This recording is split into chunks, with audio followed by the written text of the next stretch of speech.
the difference between a consonant blend, also called consonant clusters, and a digraph? If you don't, I have another video all about consonant blends versus consonant digraphs. I will link it down below so you can check it out. But very briefly, a consonant digraph is when we have two letters that come together in a word and they are representing one new sound. So for example, when C and H are together, they represent ch, SH, sh, PH, f, TH, f, or v. These are digraphs because the two letters are actually working together to represent one sound, one phoneme. Now, a consonant blend, also called a consonant cluster, is when we have two consonants or sometimes three consonants together, and each consonant is retaining its own sound in the word. So they're not representing one sound. They each have their own sound. So for example, SK, sk, SN, sn, PL, p, CR, k, they each have their own sound and they keep their sounds separate. Now we have two consonant blends that are super tricky for kids to read and to spell because when they're next to each other, these consonants are next to each other, it changes the sound a little bit and it's just enough to trip our kids up because when they hear it, it sounds differently than the way it's spelled. Those two blends that we're going to talk about today are DR and TR. In case you don't know me, my name is Erin. I'm from littleslovelearning.com. I'm a former classroom teacher with my master's degree in early childhood education, and I have since left the classroom and now I work with parents. I am a parent educator and I teach parents how to teach their kids to read correctly based on the science of reading. I know firsthand how important it is for parents to support their children on this reading journey. And I also know that as parents, we didn't necessarily learn all of these phonics rules when we were kids. So I want to make sure that you understand these phonics rules so you can better teach your child at home. Let's start with TR. When we have TR next to each other in a word, it sounds more like ch, r. It sounds almost like the digraph CHR. For example, train, track, and trip.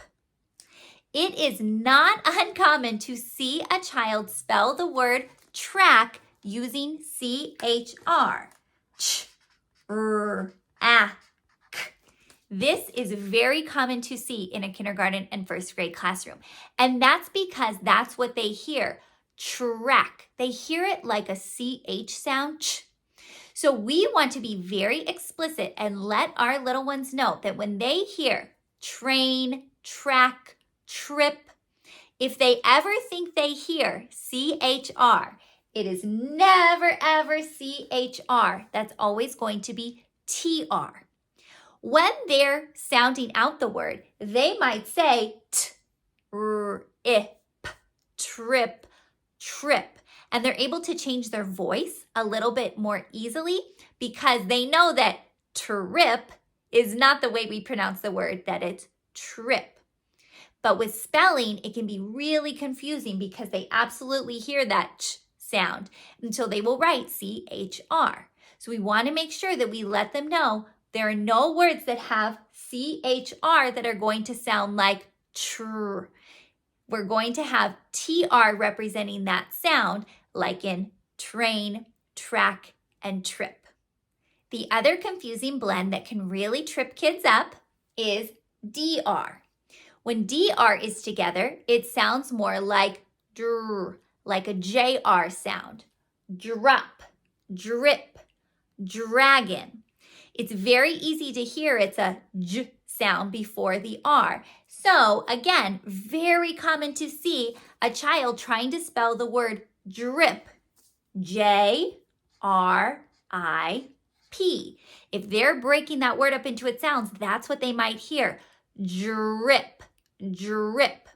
We want to make sure we explicitly teach them there are not going to be any J-R words. We're going to cross that out. And if they hear that, it's going to be DR. Drop, drip, dragon. If they're trying to read the word and they say d, r, up, drop. They'll probably be able to change their voice to say drop. But when they're spelling, they might very well hear that j sound and think they should spell it with a J. So let's be very clear and explicitly tell them there are no words with JR. It is going to be DR. Drop, drip, dragon. Now I know what you might be thinking, but Erin, the word Christmas does have CHR, and you just told us to tell our child that CHR is not going to be in a word. You're absolutely right. Let's talk about the word Christmas. Number one, it doesn't have that same sound that we're talking about, that ch sound, like in train. Christmas has the k sound at the beginning, and that is because it is from Greek. It is not an English word. So you can absolutely point out to your child this exception. This word Christmas does not follow what you're teaching them about the CHR because, number one, it's not an English word, it's a Greek word. And number two, it doesn't have that sound we're talking about. It doesn't have the ch sound. It has the k sound. I hope this information has been helpful for you today. If you would like to know all of the literacy goals that your child should reach by the end of kindergarten, including the digraphs and including the blends, please download this Kindergarten Literacy Goals freebie. It is one page and it shows you all of the literacy goals your child should master by the end of kindergarten. And the nice part is it does show you the exact digraphs that they should be learning, and it gives lots of examples of blends, also called consonant clusters, that they should be able to read and spell by the end of kindergarten. I will leave the link down below so you can grab a copy of this for yourself. If you have any questions about this or any other topics I share, please reach out. You can comment down below. You can find me on my website, littleslovelearning.com. You can also reach out on social media. I am active on Instagram and Facebook at Littles Love Learning Blog. Until next time, happy learning.